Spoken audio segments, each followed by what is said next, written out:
What is going on, everybody? I hope you can hear me. Got my mic all hooked up and we are pretty much ready to go.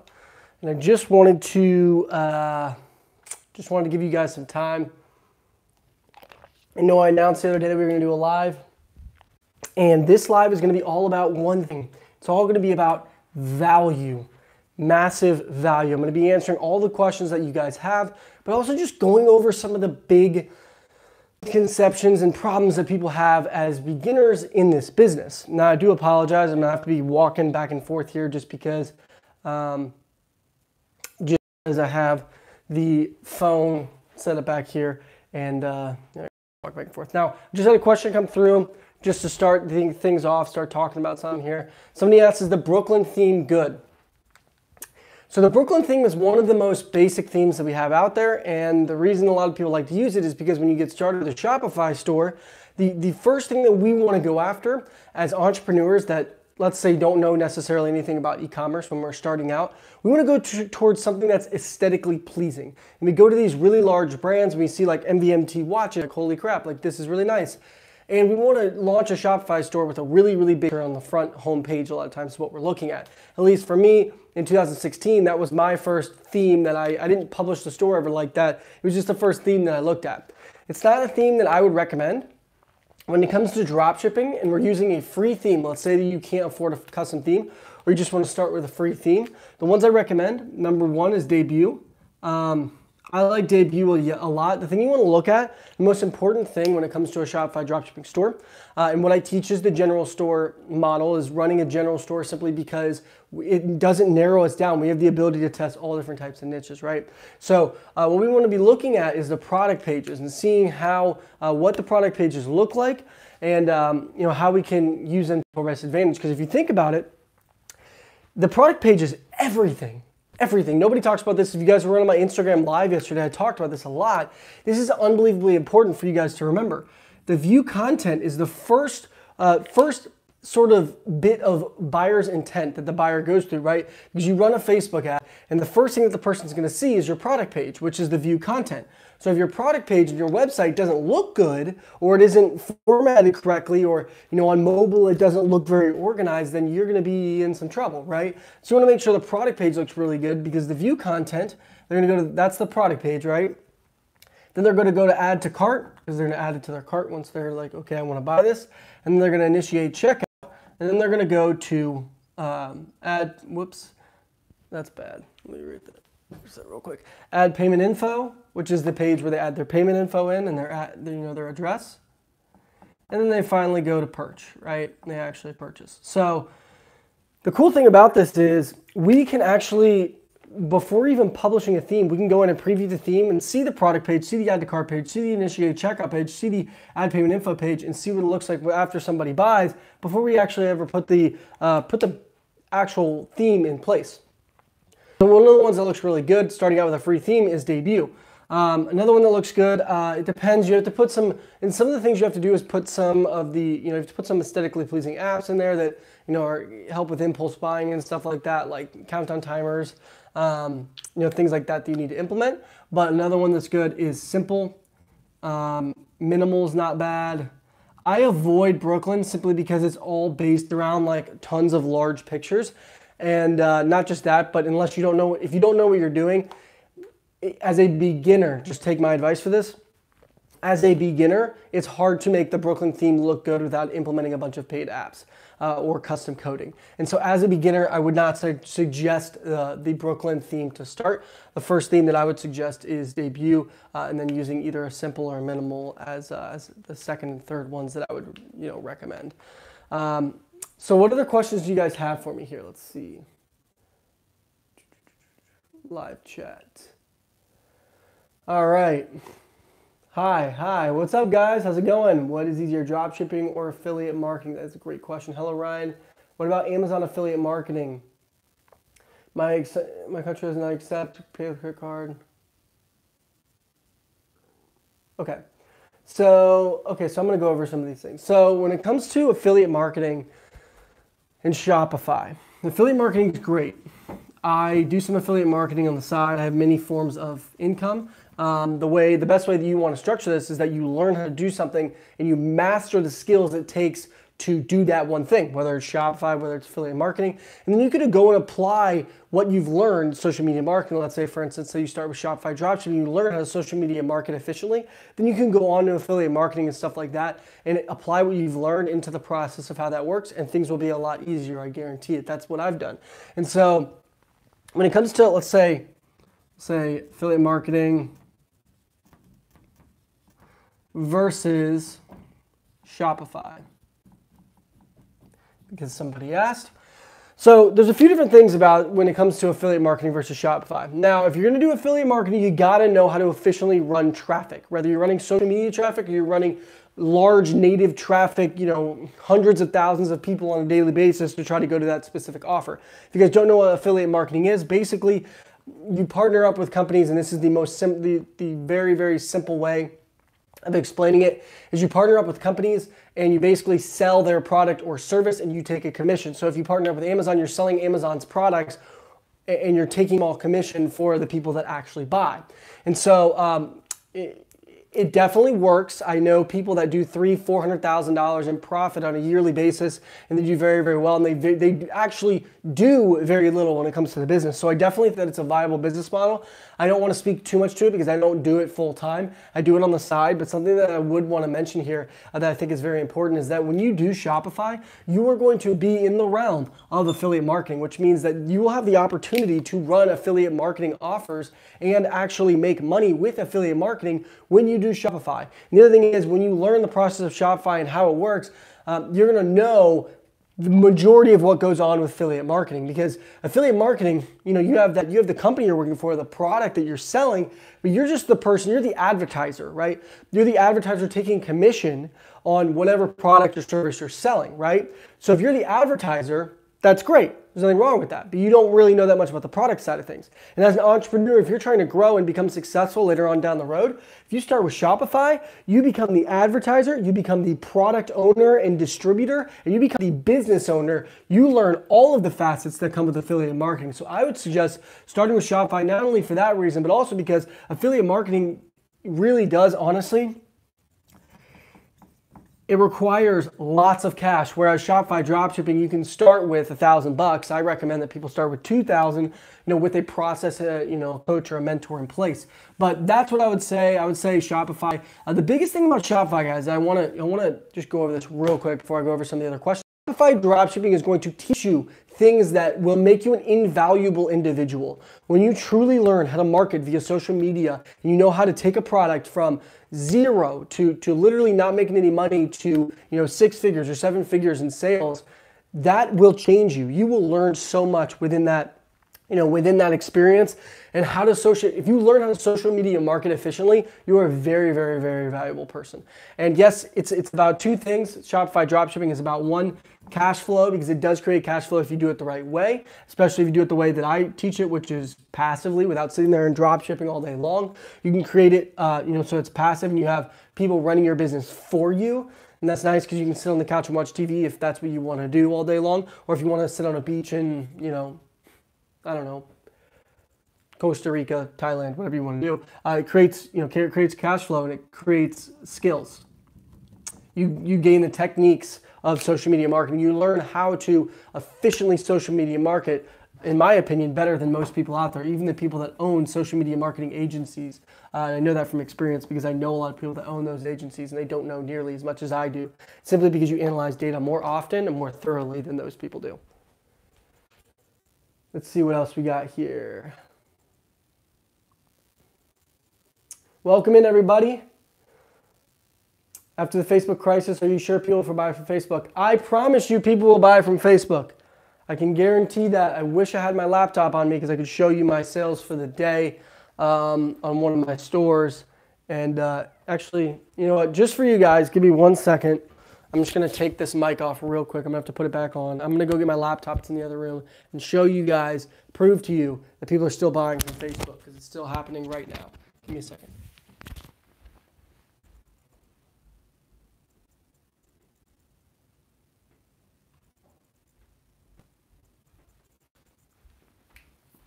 All right.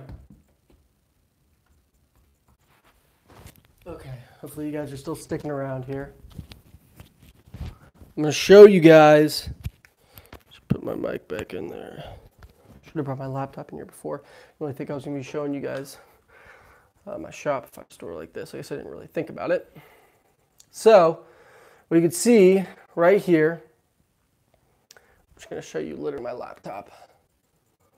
Okay, so you can see, where's the camera? There it is. Okay, let's see if I can get this in here without showing you too much. See that? $2,100 today, right? Okay, now let me show you, I don't know if I can get this over, but $2,100 today. Guys, that is just one single store, literally, okay?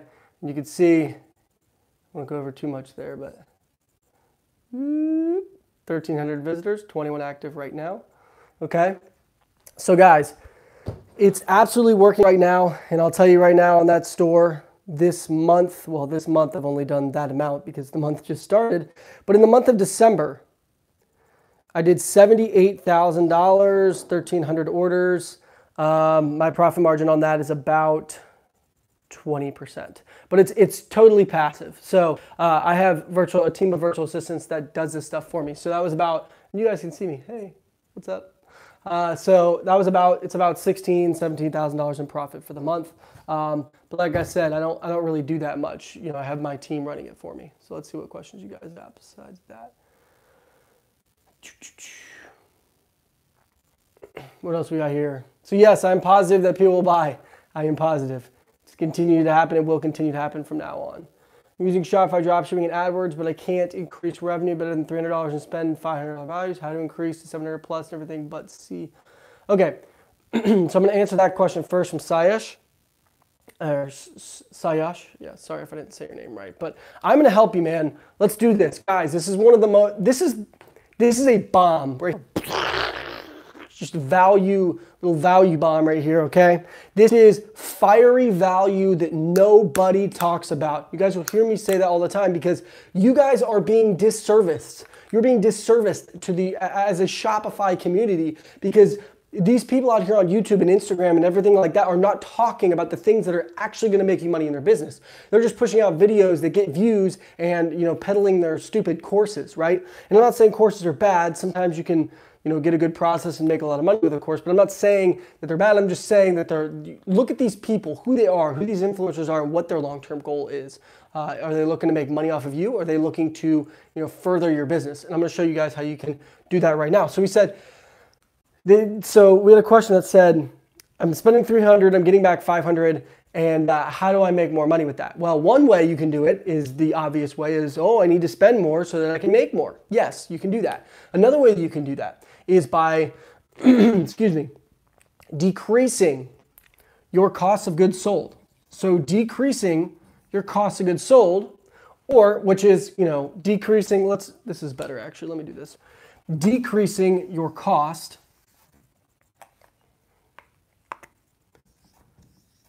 so you can make more money by decreasing your cost or by increasing, we'll put revenue, by increasing your revenue.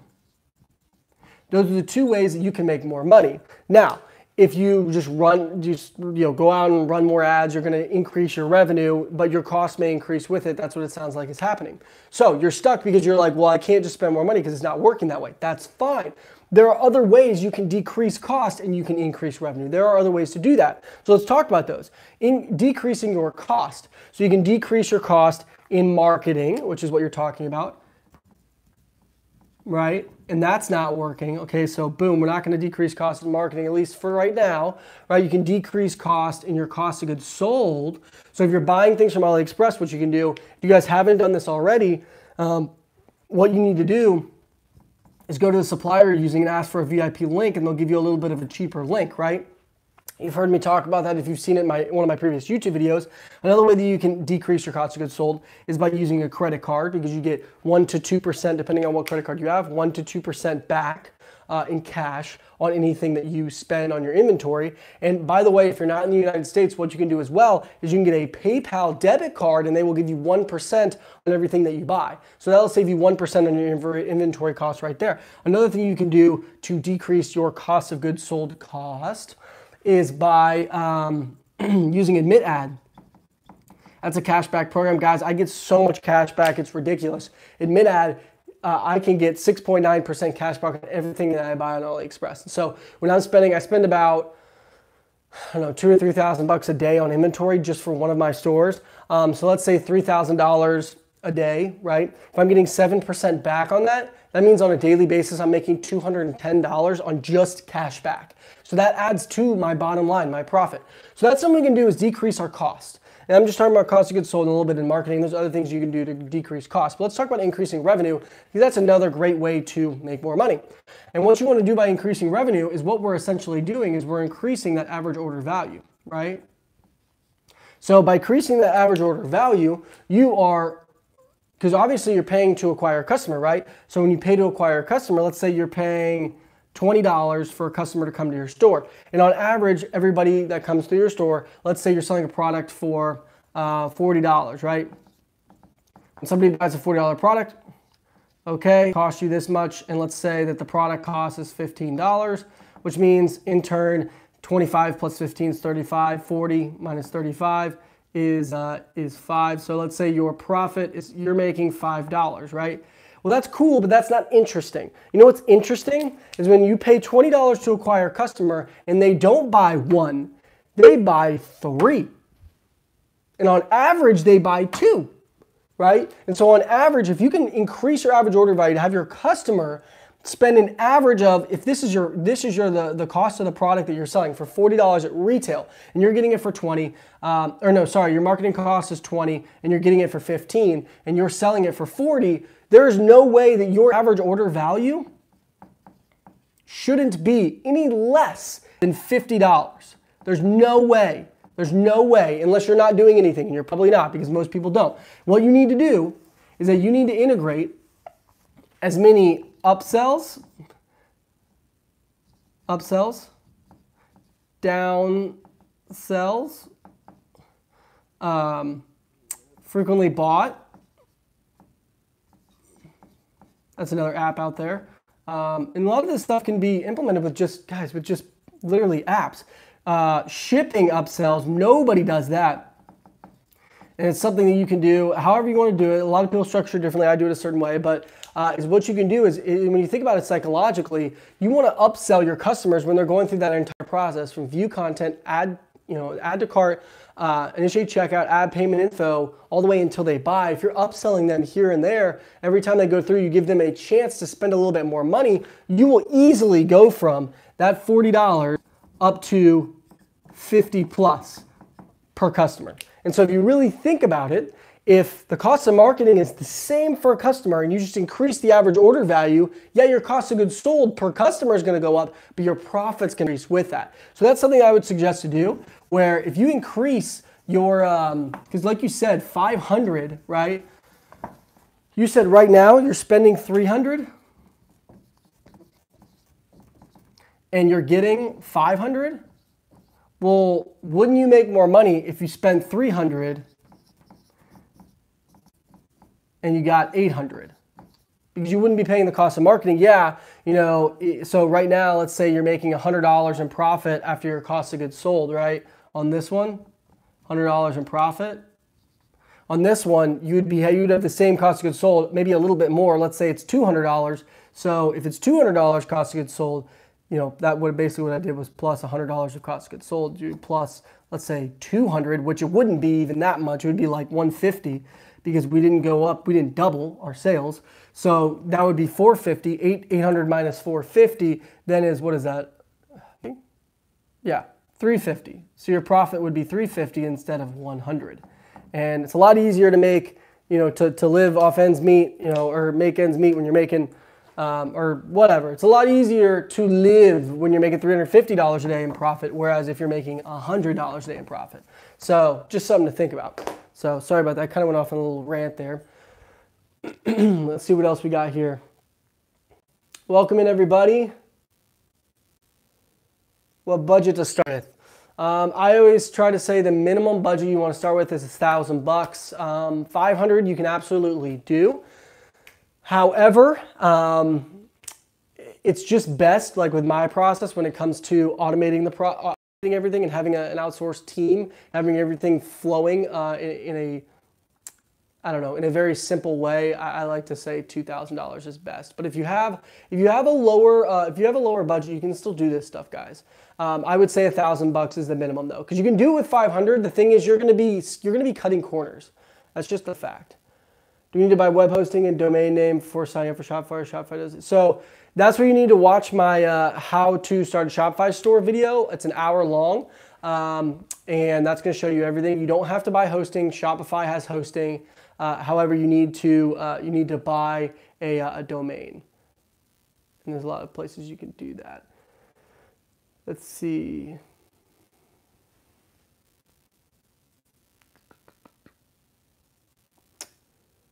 What should be the product price range for starting? I do $150 products, sell well, only try around 50.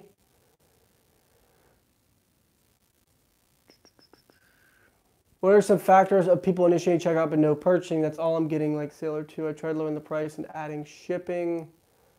Okay, so I'm gonna go over that real quick. So Fair's asked, what are some factors of people initiating checkouts but not purchasing? That's all I'm getting on like a sale or two. Try lowering the price and adding shipping. Okay, so when it comes to initiate checkout, this is what, and obviously it depends on a per product that you're trying to sell basis. Like if you're selling a product, this is just something generally speaking I want to go over before I get in too deep into that question. If you're selling a product for $100, you guys have to understand this. $100 is considered a high ticket item when it comes to Facebook marketing. Because remember, what we're doing is impulse selling. We are getting people to buy right now. This is not Google AdWords. They are very different. You have to separate the two. There's Google AdWords and Google Shopping, and then there's Facebook ads. They're two completely different things. You know why? Because in Google AdWords, when people are going to find a product, they're not going to go to your Shopify store and just buy something because oh, it's 50% off now. Like that's not the way that it works. Because you know why? Because on Google, when they type something in, they're going to see the Google Shopping come up right there. They're going to know the normal price for it. And so when somebody types in fidget spinner, and you're selling a fidget spinner for it's a really bad example, I know. If you're selling a fidget spinner for $14.99, they type in fidget spinner on Google, they're gonna see that there's lower prices. Whoa, or something on Instagram or whatever maybe we're paying to get somebody's attention so that we can pull them off the page and say, there's 50% off. You don't have time to go research and look anywhere else. You have to buy right now, and people will unconsciously impulse buy because they think there's only 10 left, or it's 50% off. I got to do this right now. This is impulse buying. There's a psychological factor behind it that nobody ever thinks about or talks about, and that's very important for you guys to differentiate the differences between products. Because impulse buying, somebody can't really unconsciously buy something for $100 as easily, and I'm not saying they won't do it because I've sold products for over $250 on Shopify stores with impulse buying via Facebook. But it's not as easy for them to unconsciously buy something or not research for $100 compared to $20, right? And so the other thing to think about that is when you have a product you're selling for $100, you're gonna have more add to carts, more initiate checkouts, and less purchases percentage-wise, right? And so if on a $100 product, let's say 10 people add to cart, you're gonna get like 1 to 2 purchases, right? I'll put that right here just so you guys can see it. That's on a $100 product.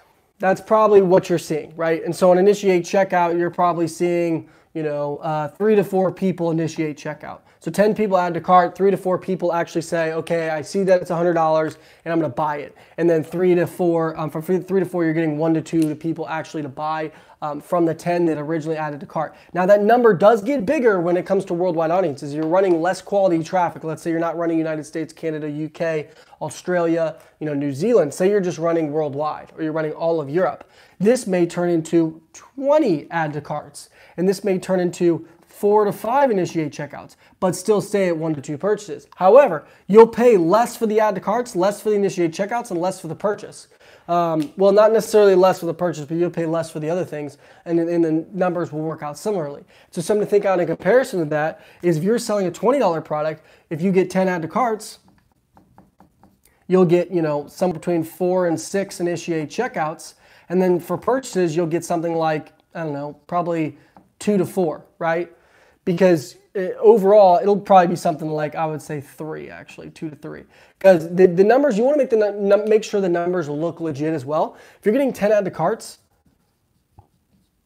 you're not going to get 9 initiate checkouts and 7 purchases. Like, yes, it may happen, and yes, it's had happened to me before, but that's not legitimate. That's sketchy. That's what I would call sketchy data.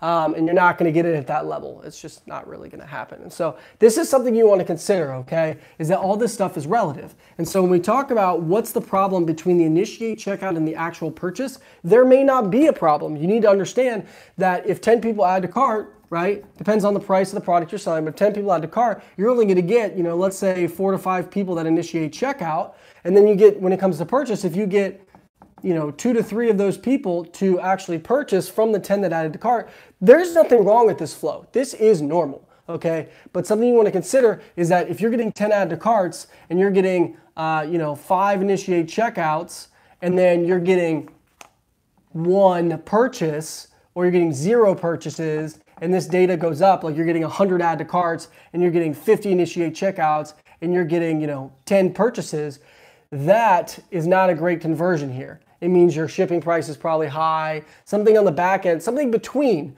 in the funnel, between initiate checkout and purchase is wrong, messed up, scares people away. Maybe it's a color scheme, something like that, something you want to look at. But there may not be an issue at all. Think about and consider the cost of the product that you're selling, like retail, and if it scares people away as a whole. Just something to consider. So, what other questions we got? Let me go back up here. I tried lowering the price and adding shipping. Yeah, it may not be the price. It's just something you got to look over and decide. You want to look at the countries you're running it to and consider that into the cost of the product that you're selling it for at retail, and see what your conversion's like in that way, and see see if that helps any when you really consider all that stuff. Okay, so and what about the saying that people who want to buy will buy, irrespective? Whoops, sorry guys, I got to keep pulling it up here. Chat. Where was I? If price increases 50 to 100%. Not sure exactly what you mean by that, other than you said, what about the saying people who want to buy will buy? Want to make money dropshipping. Who else is 16? In order to make a good difference between spent revenue, I lower the maximum CPC at AdWords. Can you mentor me? I do have a mentorship program, guys, but I don't accept many people into it because it does take a lot of tons and tons and tons of free value for 100% free. What's the best budget to quickly and effectively test one winning product to see if it's a winner? Thanks, Ryan. But what I never understood why a product that's selling a lot for another person, when I tried to test it, doesn't work for me. Okay, I'm going to go over that. And then I'm going to come back to some of your questions about product research tool, guys. So this is incredibly important, something that Fairs just asked. Fairs, I think it's Fairs. Sorry if I'm pronouncing that incorrect. So guys, this is something you want to think about. And this is one of those things. You guys want to make sure you're getting information from good people. What a lot of these gurus on YouTube and Instagram, they talk about is, this is what you got to do, guys. Go over to AliExpress and find a product with a lot of orders. And that means it's selling for somebody else, which means we can sell it and make $1 million. Woo! Guys, if it was that easy to do, I would be a flibajillionaire. You would be a flibajillionaire, right? It's not that simple. And the reason it's not that simple is because, you tell me, do you think that the charcoal face mask is a winning product still to this day on Facebook for most people? Probably not, because there's been millions and millions of dollars spent on that specific product in Facebook.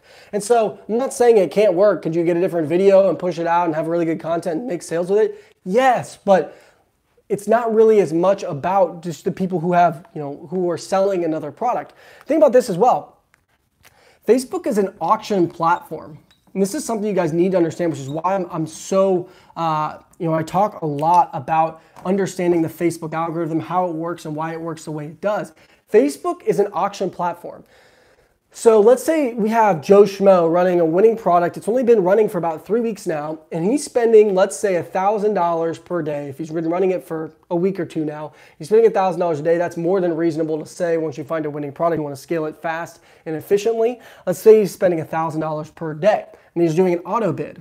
You guys do understand, I hope you understand if you're running Facebook ads right now, that when you do an auto bid, you're automatically telling Facebook that you're willing to spend $31 per customer. That is what you are saying. You're putting to a $31 bid, okay? And that's an auto bid. So when Joe Schmo is running this right here and he's running an auto, you could technically speaking come in and run an auto bid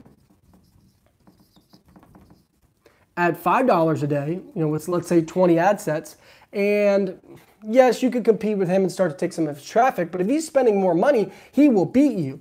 You will lose. You will not win that battle because you're telling Facebook with that auto bid, that $5 auto bid, that you're willing to also spend $31. The only difference is that Joe Schmo is spending $1,000 per day. Why would Facebook send you the better quality traffic? I got an answer for you. They won't, because he's willing to spend more, right? And so I'm not suggesting that you go in and automatically manual bid and bid, you know, $31.01. That's not what I'm saying. You will blow through your entire budget, and that's not something you want to do.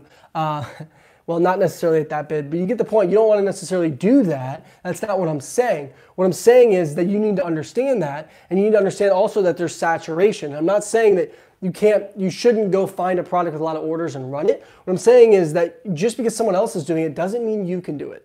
Because then when you go and do it, they're gonna, you know, they're already beating you when it comes to the bid. Not only that, but if, let's say Joe Schmo has gone on to manual bidding and he's now manual bidding, and typically what I suggest when I teach people is that you're manual bidding 3 times the budget. You're getting the best quality traffic because you're telling Facebook you're willing to spend more. Doesn't mean that Facebook is gonna go out there and give you the best quality traffic, or it doesn't mean, well, it does mean that. It doesn't mean that Facebook's gonna charge you this much per purchase, but if you go out and say, oh, okay, I'll pay $75 per purchase, cost per purchase, this person, you, that comes in and spends $5 in auto bid for a $31 bid, you're not gonna get any of the good traffic. You won't.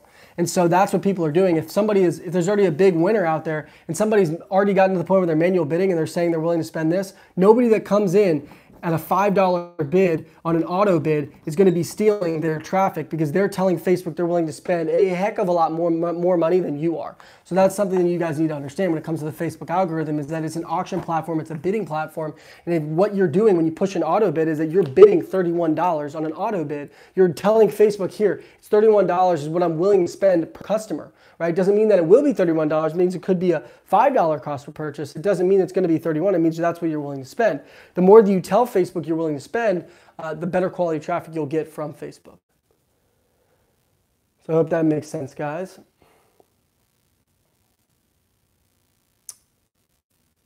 All right, let's see what else we got here. Is ad sector really good? Is it because how the pixel reacts to my store? E-com hunt. Okay, guys, so this was something I want to mention. So I don't think I didn't post that video. I have a video that I'm going to post probably today. I'll be posting this video today. This is a video where we talk about a little bit about product research in 2019. I talked about the product research tool belt. The product research tool belt is incredibly important. Some of you guys want to, think about. Product research is an overarching tree. Product research is something that we marvel as a tree, right? And like I just said, I said that like 3 times, but there's a lot of tools in the product research tool belt. You've got product research tools, and I just said product research tools like 5 times, but you get it. Product research tools like the ad sectors, the Pexta, Ecom Hunt, Dropship Spy, Shop Genius, whatever that one, Shark X, whatever. You got Niche Scraper, product, whatever, Hot Products, IO, whatever. You guys got all these different product research tools out there, and they work. Yeah, they're good to tell us what's selling on the market right now. Sometimes you can take some products and run them on your own, but it tells us what's selling currently in the market. That's just one facet of product research, guys. It's just one little branch. And the other branches, we got Amazon, right?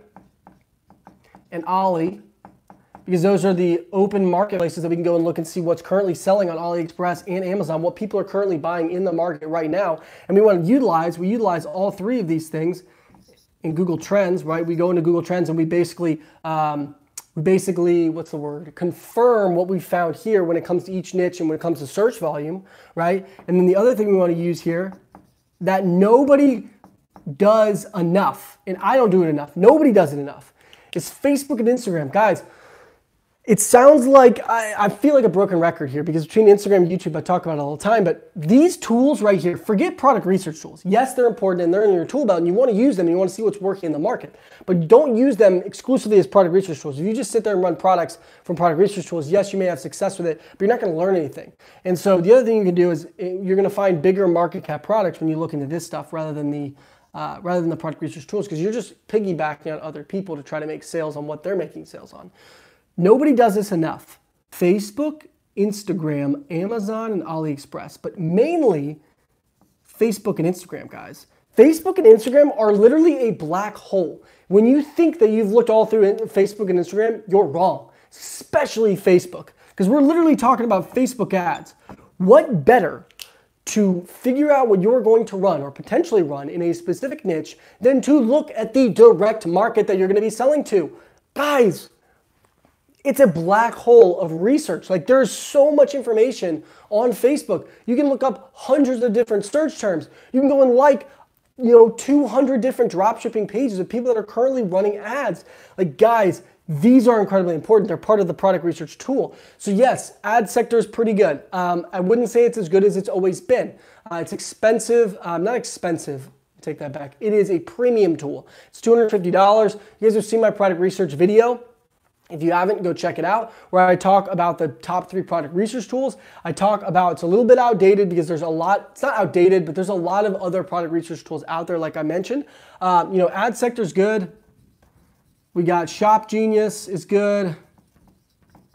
Sorry, handwriting is not good, I know. And we got, Dropship Spy is okay. They just only upload so many products. It's not to go and take other people's products. It's to see what's selling in the market currently to give you ideas for what you can possibly run as well. And so these tools are good, yeah, and you can go get a discount code in that video that you watched or whatever. Like for ad sector, my code's Ryan. For Shop Genius, it's shopgenius.io/Ryan. Gives you like $99 off. Dropship Spy, I don't know. You got to go click the link in that video. But guys, it's not about the product research tools. Like, it's not about that. It's about the product research tree. Product research tools are only one facet of the product research tree there. So we have, Amazon, AliExpress, Facebook, and Instagram. You want to use all of these things and use Google Trends to verify everything that you're looking at. So I hope that makes sense. Let's see what else we got here.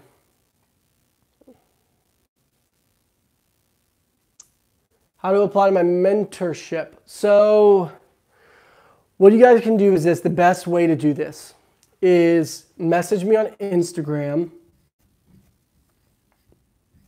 My Instagram, if you guys, I'm sure some of you are already following me, is ryan.melnick, @ryan.melnick, okay?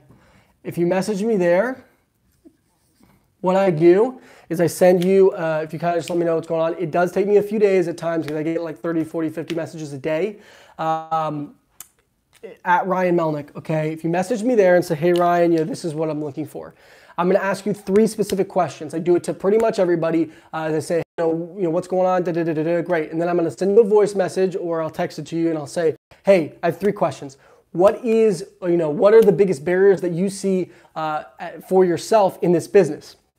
Number 2, what are your overall goals for this business for you to succeed? And then number 3, what is your overarching budget for this business for you? What is your total budget? Now, I ask those 3 questions so that I can give you the best honest path for you. Because if you ask me for, to do mentorship and you're like, hey, I'm like, okay, sounds good. Like I can, we can set up for 10 coaching calls. It's going to be, $2,000. Great. Okay. It's $2,000. Great. And you say, all right, I have $3,000, but you didn't tell me that. And I didn't ask these questions. I didn't ask what your barriers, your goals, and your budget was. You're going to have unrealistic expectations. And if you have $300 and you give me $2,000, I'm literally setting you up to fail. I won't do that. You pay me $2,000, I literally refuse. I'm not one of these guys out here that's going to scam people. I'm not into that. I'm not even into, if you buy something from me or you buy some of my time and I'll get you to where you need to be, I'll give you your money back. Let me make this clear. I don't need your money. I don't want your money. I make more than enough money on Shopify and on Amazon and consulting and doing what I do, guys. I don't need your money. But I want to help you. I want to help as many people as I possibly can. So yes, sometimes that means you have to pay for my time. But that being said, my time is very valuable. And the things that you can get from my time, the value that I can spit in a 5-minute session. You guys are seeing, we're sitting here right now, it's been like 40 minutes. The amount of value that I've spit in this session. I mean, I hope it's just, en fuego, that fire, right? Doesn't really look like fire, but that's what it's supposed to be. So that's what you can do to start is message me there on Instagram at ryan.melnick, and that's the best way to get started, right? All right, let's see what we got here as per questions.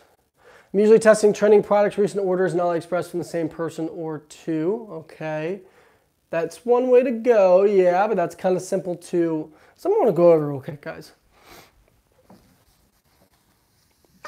Hope you guys got that. Whoa, excuse me, voice crack. At ryan.melnick. Hope you got that. Message me on Instagram if you guys are interested in coaching, mentorship, whatever. But you don't need it. It's a luxury. Let me take that back, actually. It's not that you don't need it. It's going to get you to where you want to be quicker. You can absolutely have success in this business without a coach and without a mentor. Don't get me wrong. Absolutely. But it's going to get you where you want to be a little bit quicker and a little bit more efficiently. And you'll be better off in the long term because you'll learn so much along the way. Now, something I want to mention. So number of orders, this is typical, guys. We're going to look at, let's type in, I like to use this example a lot. Let's type in unicorn, because unicorns are very passionate, because we got passionate products and we got products that solve a problem. We're looking at passionate products, we type in unicorns, right? We type in unicorn, right? And we look for numbers of orders, and we're going to look at the top 5 unicorn products so we can just sell a unicorn product, make a really good video out of it, and make sales. You can absolutely do that. That stuff works. But something to consider is the fact that if you're looking up numbers of orders, that means one of two things. There's a lot of people ordering via AliExpress, which is obviously a good thing. Or number 2, there's somebody drop shipping that product currently, which means you are entering yourself into a competitive market. Why would you do that knowingly, unless it's a giant market cap? And so that's something we want to consider as well. And nobody talks about this. Nobody talks about a lot of this stuff, guys. A lot of information everybody's missing out on. You're being disserviced as a Shopify community. Market cap.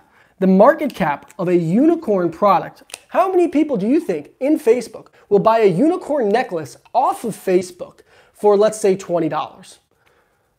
Let's say the unicorn niche is a total of, 5 million people globally. Right? And let's say that this is not a good representation. But let's say 10% of those people, which, like I said, not a good number, but let's say 10% of those people buy this product or are interested in buying that product. That's 50,000 people, right? But then you have 5 people that are running that product. Well, that means that your market cap is now that you can make 10,000 orders out of the ones that out of the total market cap, right? You got the ability to get 10,000 people. First off, that's not legitimate. It's gonna be more like 5% of that are gonna be even interested in potentially buying something. But then you're looking to potentially capture probably, 50% of that you actually have the ability to capture, right? And so consider that, okay? A total of 5 million people in the audience, and you're actually having the ability to capture 10,000 of them. Now think about it this way. When we're looking at market cap, and I just erased it, don't know why, but we're looking at market cap, right? I'm just gonna put MC, market cap. And then you think about a product like, I've showed it to you guys before, it's in one of my YouTube videos, the Lazy Lounger. It's the air couch, right? I've told you guys this before, I was one of the goats in the air couch. I sold hundreds of thousands of dollars of the air couch. Well, I've met personally 4 or 5 other people that have sold it too, and millions of dollars of it. Some of my mentors sold it as well during the 2017 dropshipping craze in the beginning of 2017. And so the market cap of the Lounger is not just of that lounger, that air couch. If you guys don't know what I'm talking about, type it in on Google, air couch, and you'll see what I'm talking about. It's a really cool video, right? Viral video. That product went viral in 2017. The Lounger, that market cap, I mean, you're talking those interests, those people that would be interested in potentially buying that product, sports, outdoors, camping, let's see, festivals. You guys get the point. All of those interests together, all those people are going to be interested in buying this product. This market cap of this product in comparison to unicorns is like 10 times right? Because these total audiences add up to what? 500 million, something like that globally, right? And so now if you're trying to capture, let's say there's even more, let's say there's 100 people selling this product, 100, that's gonna give you 5 million just for you if there's 100 people selling it, which there's probably not. So it's gonna be more like 10. So there's 10 million, that would give you 50 million people that would potentially buy that product. So it's all about, you want to think about market cap as well. That's extremely important. You want to consider, if you don't consider the market cap, you're not really considering how much you can make on that specific product. So let's see what else we got here. All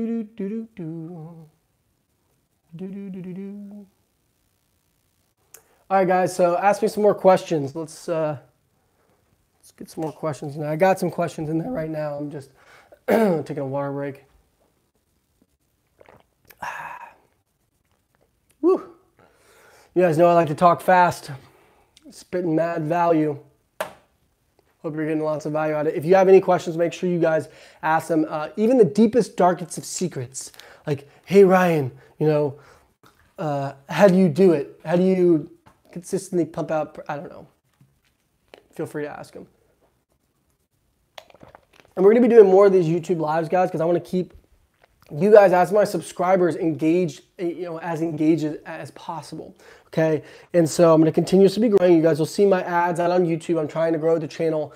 I'm not going to be out here peddling courses all day long. I'm not trying to do that. Like I said, I don't necessarily need your money. I make my own money in more ways. But what I want to do is help you guys for free as many ways as I possibly can to get to the level that you want to be at.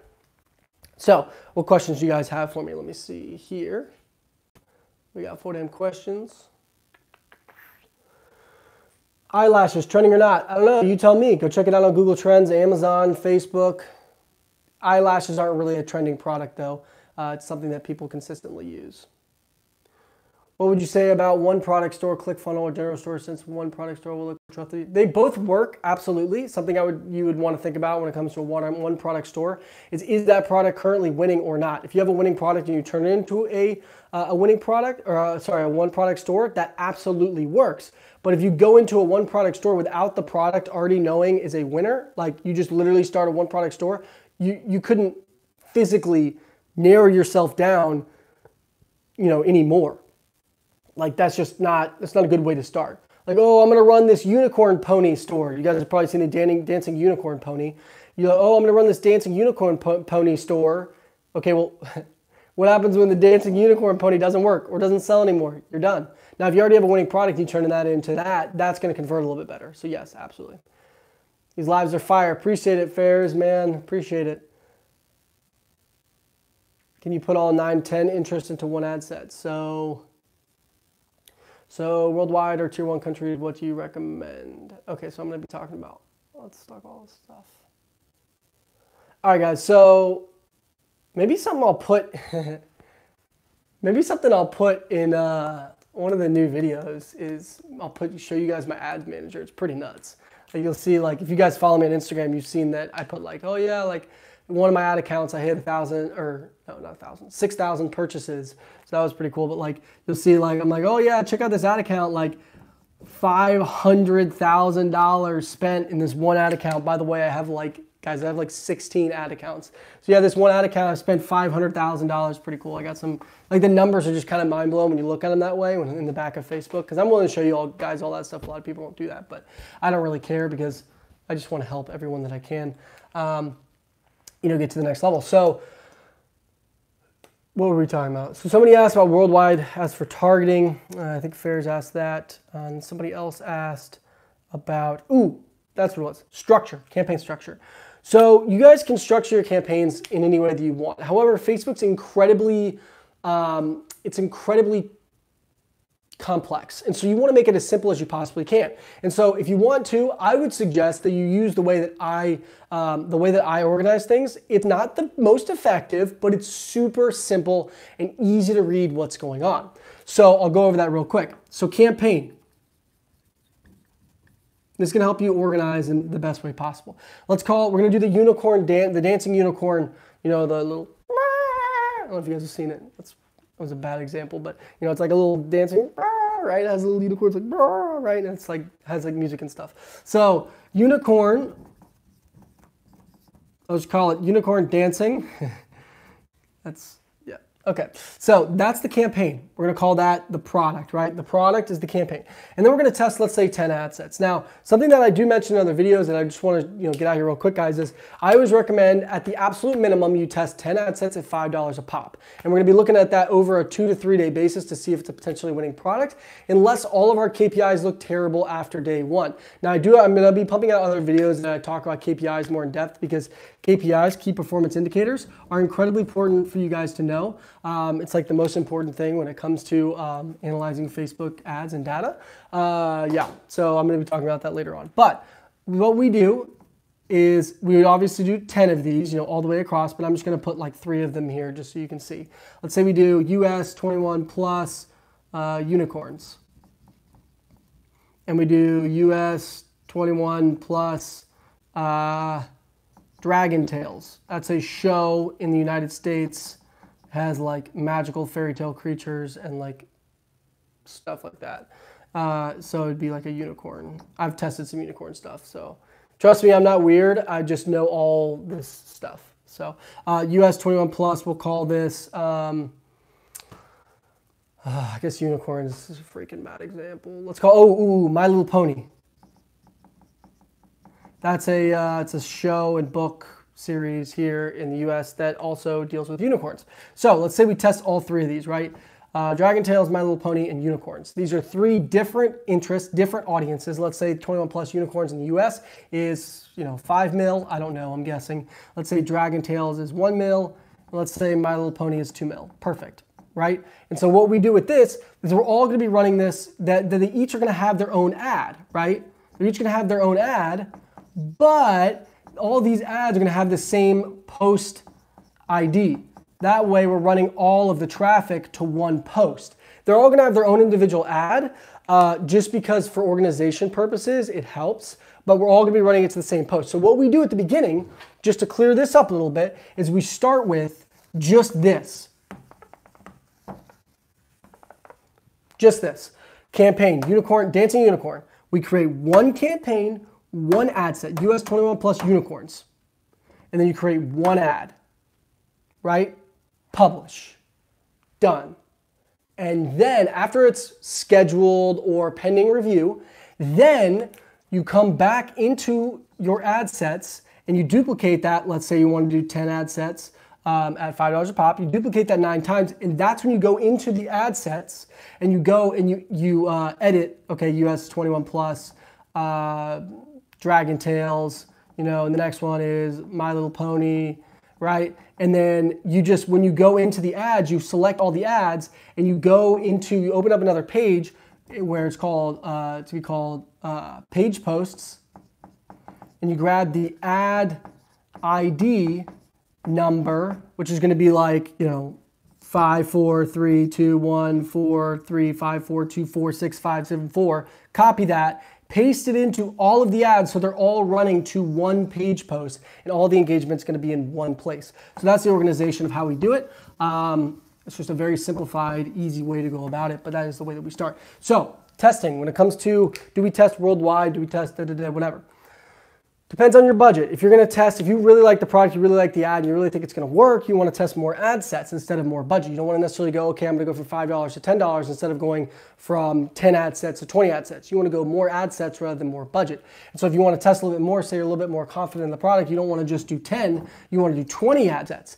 That will give you the ability to test some third-party countries. Because the first ones I do is I'm obviously gonna be testing the USA, because that is prime traffic. So we got the USA, we got Canada, right? You guys have all heard this. We got UK, and we got Australia, and then some people would like to do New Zealand. I basically work with the big 4 right here: US, Canada, UK, and Australia.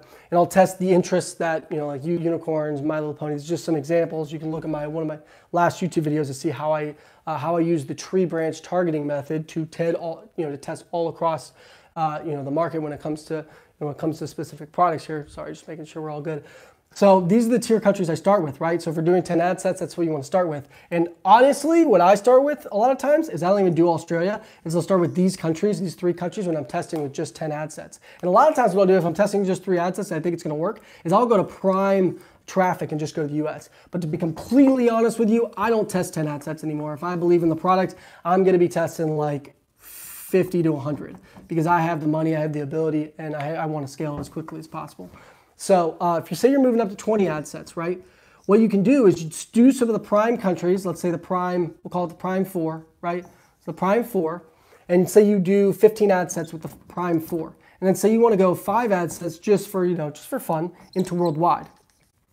You obviously want to disclude your big countries that are going to be not so good traffic, like the India, Pakistan, Indonesia. There's a lot of fraud coming out of Indonesia. Obviously, you want to disclude the continent of Africa, Bangladesh, Afghanistan, Qatar, stuff like that. So what you could do is go test, worldwide, but you got to, the problem with the worldwide, not really a problem, but the thing with worldwide, you got to narrow it down a little bit more, because if you go worldwide, let's say you up it, you say, okay, these are going to be parents buying the unicorn dancing toy for their kids. Let's say you go to 25 plus, you go up a little bit with age, people who like unicorns. That's going to be a lot more. You're talking about 10 to 20 mil probably. I have no idea, but I'm just saying, relatively speaking, it's going to be a lot more. So you're going to have to narrow things down a little bit more with your targeting when it comes to worldwide. Something you can definitely test, but I would only test it when it comes to really, really a product you know is going to be a winner and something you're really, really confident in. I use worldwide a lot of times, worldwide targeting as a scaling tool later, down the road. All right, so we're gonna go through a few more questions now since we're going through about almost an hour here. Lots of value, guys. Lots of value bombs. When we get to about an hour, we're gonna shut things down just because I'm losing my voice, and I got a lot of stuff to do today. I think I'm gonna be uploading a YouTube video for you guys, so make sure you go check that YouTube video out. Guys, I wanna grow as quick as possible. So if you've seen a YouTube video, like it. I hope you're already subscribed. I'm going to be giving you guys so much free value that, I deserve a like, a comment, and a subscribe. Come on. Literally, I'm going to be spitting so much fire. That's all I ask. Just stay engaged, guys. I'm going to help you as much as I can. So let's see. Do you have any winning products, or can you make money on products if you run them right? Do you have to run winning products, or can you make, oh, gotcha. Okay, I'll answer that in a second. Well, I have ad sets with CPC around 30 cents, but the CTR only 1.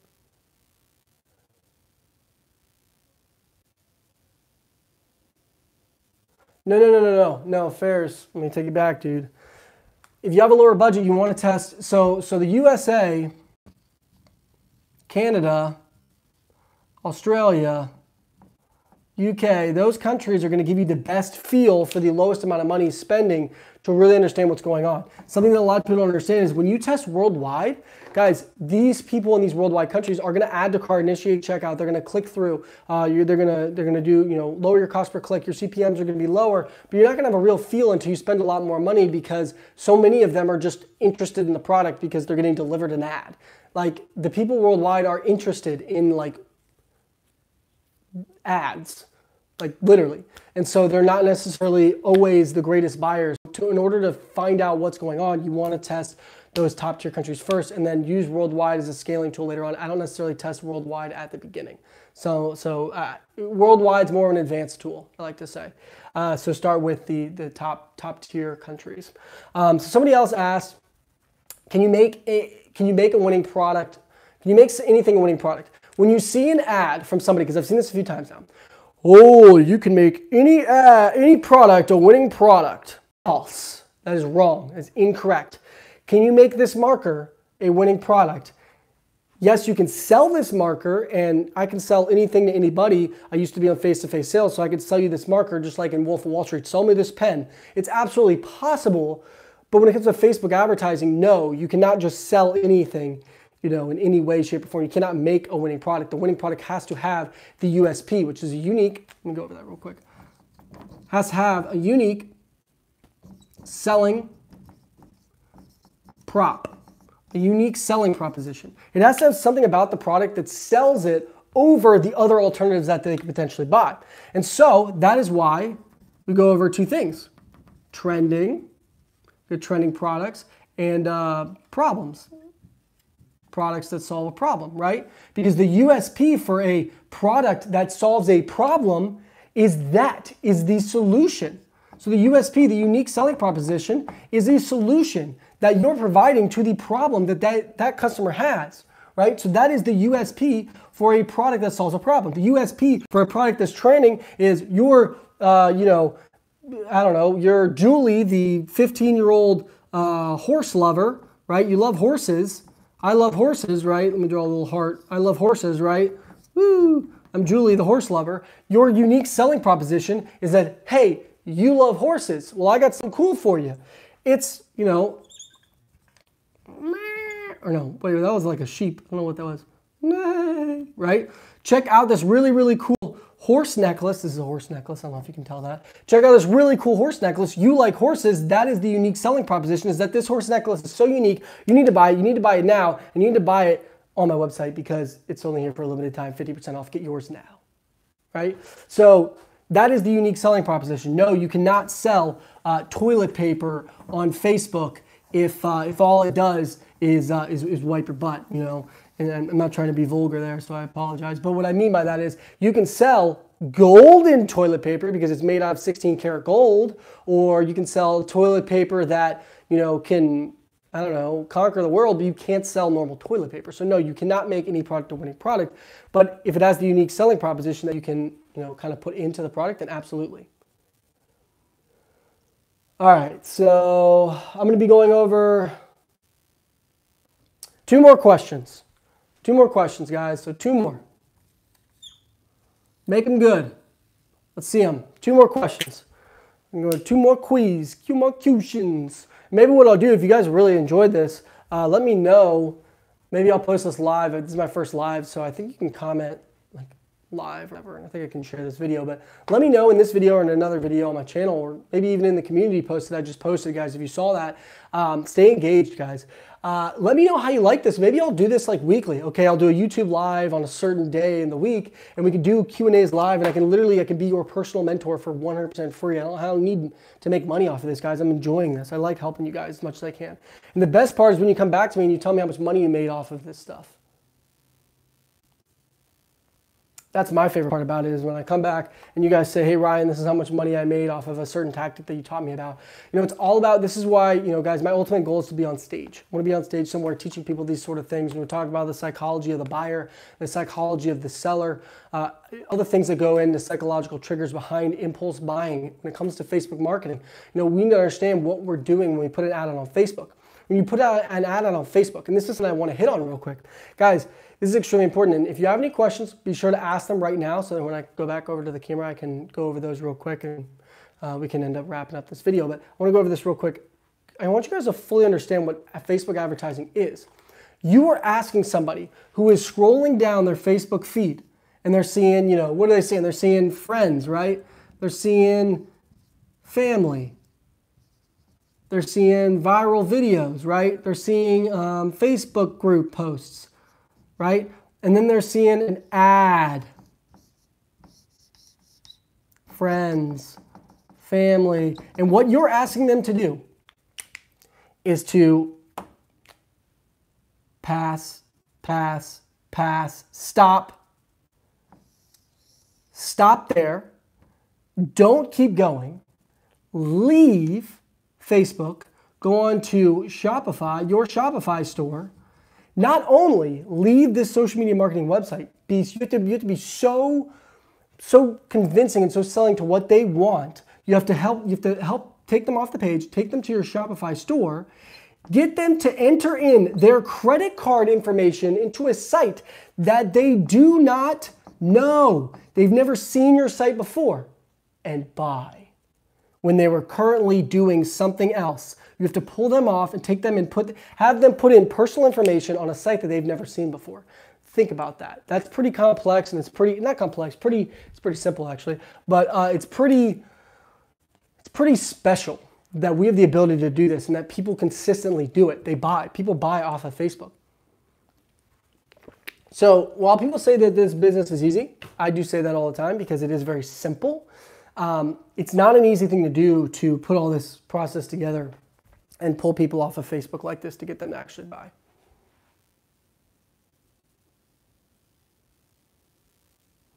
So I hope you guys saw that because it looks like my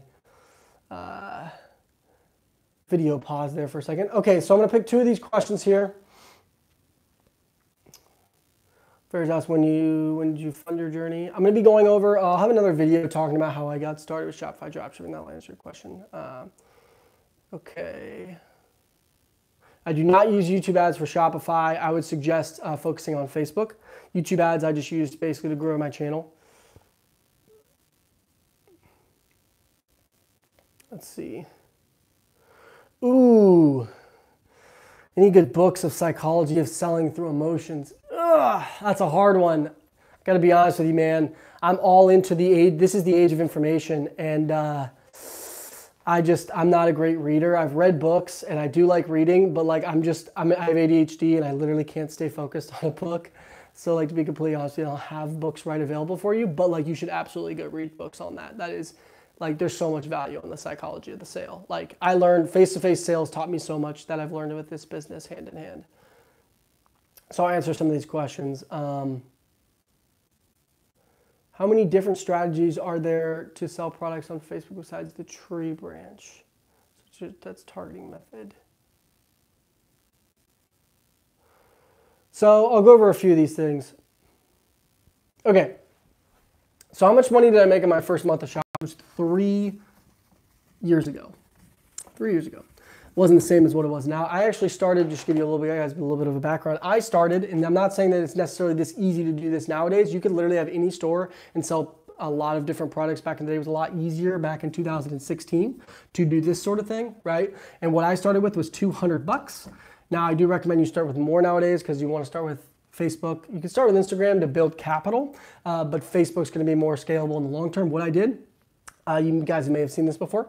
I went on some pages that 15 and under really girls would go on, and I had these necklaces that were like best friend necklaces and like best friend whatever bracelets. In 2016, I posted my first ad on Instagram influencer, and I turned this. It was $200 is what I started with.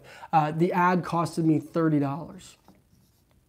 First time I ran the ad for $30, I did $150. I was like, okay. And it says Instagram influencer, so my profit on that is much higher than Facebook. And I made like $100 profit with that, even with cost of goods sold, right? And so I turned that $30 into $150. I started going down the road. I ended up spending I did like 10 different shout outs with the same product. No, probably 20 different shout outs with the same product. I ended up turning that, 10 different shout outs would be $300 because she was selling them for $30 a pop. She had 1 million followers at the time. I got a really good deal. I started to harvest my relationships, spent a lot of time on Instagram. I turned that $300 into $5K in sales. And so my profit margin on that was ridiculous. I made like $3,000, $3,500, in profit. And so that's where I started, and then went on to Facebook about a month later and found my first winner. In my first year, I had a 7-figure store. My first general store, and I do recommend general stores. I still run general stores, guys. They work the best. As for scaling largely down the road, everybody says the same thing. It's because it's true. Niche stores are going to be much more difficult when you're starting out. So, my first 6-figure month was in March of 2017. My first 6-figure month, so 100 grand in a month. That's when my first $20,000 day. Came in March of 2017. And as some of you guys know, I went on to, in August, I had a multi-6-figure business at that time, and in August, in July, I found another gold-winning product, and I did my best day ever, which was just over, it was like 45.3 thousand, like something like that, just over $45,000 in one day. And by the way, I was on track to do $65,000 that day. But at 2 p.m. Eastern Standard Time, I got shut down by Facebook because I spent $15K. That was my limit. When you start out, your limit's $5K. You can put it up to 10, put it up to 15. And I did not put it up to 20. I was too focused on scaling, which ended up biting me in the butt because I got to 45K. I spent 15, which as you know is 3 times ROAS, which is really good for that type of day. and I could have gotten a better day out of it. And then basically what happened is the next day, the factory in China, the big factory in Guangzhou, China, ran out of the product that I was selling. My supplier had nothing. There was nothing he could do about it, so he was flying all over China to try to find more product. PayPal ended up holding $100,000 for me, and my business went kaboosh in just a few days. So this stuff, as fast as it goes up, it can go right down, guys. That's how I learned a lot of the issues that I have gone through with Shopify dropshipping as well. So I'm going to go over one more question here. I try to start with Shopify, but I am only use PayPal for me too, so I can use PayPal. You can absolutely just start with PayPal, guys. About 60 to 70% of my purchases come through PayPal. I'm not going to say that you can't do it, but it's definitely better to have a credit card processor and PayPal. Whenever you can have more options to get people to buy, that's better. So the last one I'm going to go over, guys, here is, do people feel overwhelmed not buy when they see too many products or they're interested in a store? No, don't worry about that. You're thinking too hard about it. Just clean cut right there. You're thinking too hard about it. What if I have no money for Facebook and different niche? You need to get a general store. If there's not enough followers in your niche, it means you're in the wrong niche. PayPal can do a lot of different things, guys. Make sure you're updating tracking. Make sure you get the PayPal tracking app. Go watch my YouTube video on PayPal. I have 2 different YouTube videos on PayPal. You need to be uploading your tracking into PayPal in a timely manner within 72 hours, or else PayPal will literally destroy your entire business. And rightfully so, because you need to show them that you're actually shipping products, guys. It's incredibly important to do. So I'm going to go over one more question here. Somebody asked, how many... Will do, man. Will do. Keep doing the live streams. Appreciate it, Fairs. Absolutely, man. So the last thing I just want to go over real quick. Somebody asked, I don't know how much. I started with live with like 90% of battery, and now there's probably like 10%. So I just want to go over one more question. Somebody asked, how many purchases does it take to scale? It's a really difficult question to answer simply. So I'm just going to leave it at this. It doesn't matter. Doesn't matter how many purchases it takes to optimize or to scale. It all depends on this one thing. What is the data telling you? What do your key performance indicators say? I actually just came up with that. Key performance indicators. It's just like an S, like it's plural, but key performance indicators say. That's kind of cool that I came up with that, but wow, I marvel myself. Okay, but seriously, this is the data, guys. The data. What does the data tell you? That's all that matters right there. What does the data tell you? So you're reading through it. You're looking through non-purchase data, right? Oh, that's an M. Non-purchase data, and you're looking at the purchase data, right? And that's two different sets of data, which is this is your CPM, your CPC, your CTR all. And you're looking through your purchase data, which is your add to carts, your initiate checkouts, your add payment infos, and your purchases. The cost for each of these, your cost per 1,000 impressions, your cost per click, your cost per, your click-through rate percentage, your click-through rate all, your add payment info, your add to cart, what's the cost you're paying out to cart, what's the cost you're paying for initiate checkout, what's the cost you're paying for an add payment info, what's the cost you're paying for purchase. When it comes to non-purchase data, what are you paying to have 1,000 people look at your ad? How much does it cost to get somebody to actually view your website? Right? And so you need to know this. You need to know it. You need to know it well. Nobody talks about it enough. I don't even have a video out talking about it. So forget me. I should be out there. I hope you guys didn't miss that. Dang it. Okay, tell me guys real quick. I'm just going to go back to that. But did you guys miss that? Because it went to 10% real quick there. Did you guys miss what I said there? I hope you got it. Because I have it looks like I have like 8% left. So did you guys get what I was saying there? Hopefully you didn't miss that, because my phone went to 10% there real quick.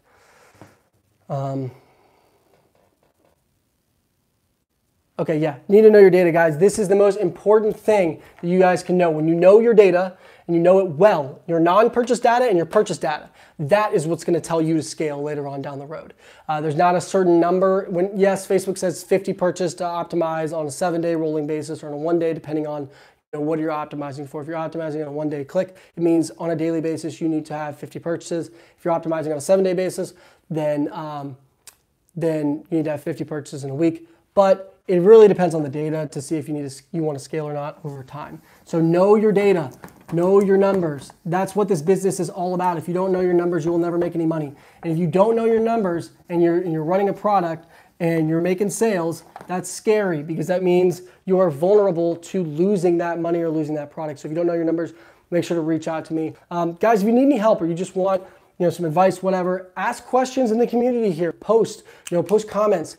Let me know what you guys want to see. And then if you need personal help, you want to work personally with me, feel free to message me on Instagram at ryan.melnick. But I got to get off here, guys, because my phone is literally about to die and I want to have a formal goodbye before my phone dies. So I hope you guys enjoyed this. Let me know if you guys want to see this weekly.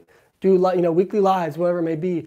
So definitely feel free to message me here, guys. This is my Instagram at ryan.melnick. Be sure to follow me. If you're not subscribed to the channel, screw you. I'm just kidding. Guys, make sure you subscribe just so you can see all my value bombs that are coming out with the fire. I got the fire coming, guys, with all these videos. So hope you guys appreciated this. Hope you liked it. Hope there was tons of value for you. Hope you can take your business to the next level with what you learned here. So that's it for this live stream, guys. Let me know if you guys want to see more of these in the future. I'm sure you do because there are lots of just fire here. Hope I provide lots of value for you guys.